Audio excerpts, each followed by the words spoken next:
Hello guys, आज અમે શું બનાવી રહ્યા છે અમે તમને બતાવીશું।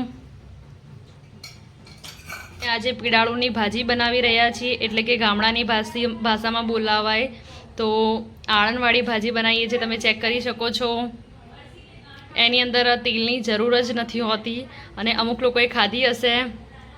એન્ડ પંજાબ સાઈડ યા તો અમુક સાઈડ એવું બોલવામાં આવે કે શાકની ભાજી, પણ આ પત્તરવેલિયાના પાનની બનેલી છે।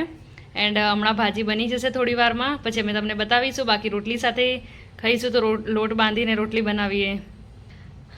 બનાવવાળા છે ઉષાએ બનાવી છે આજે, અને મારી બેન સોનલને બનાવતા આવડે છે, અમને જસ્ટ ખાતા જ આવડે છે। હેલો ગાઈસ, અમે ભાજી જમી રહ્યા છીએ,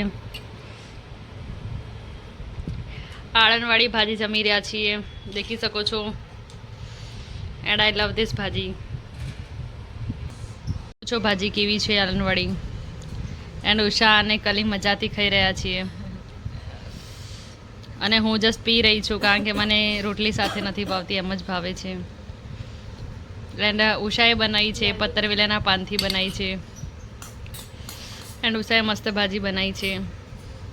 આ ભાજી છે ને પચવામાં સારી હોય। આનું મૂળી છે।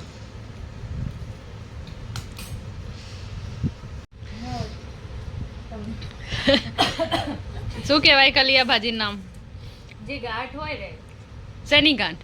પાતરા બનાવીએ ને તમે લોકો ચોમાસામાં બનાવતા, વ્રત ઉપવાસમાં બી બનાવતા હોય, તો એના જે પાંદડા આવે ને, જે ગાંઠ હોય અળસી, એના અળસી કહેવાય। એના પાંદડા ઉપર થાય જમીનની ઉપર, અળસી નીચે હોય જમીનની અંદર, તો એનું શાક છે, દાળ છે। શું અરબી? વોટ અરબી કહેવાનું તું? દાળ નહીં, અળસી એટલે અરબી કહેવાય। અરબીના પત્તા આવે, લીલા પાંદડા આવે, મોટા મોટા કમળ જેવા હોય, અને ઝીણા કરવાના, બાફવાના, પછી કટ કરી અરબીના પત્તાની ભાજી છે આ રહી, અને જે અમે ખાઈએ છીએ।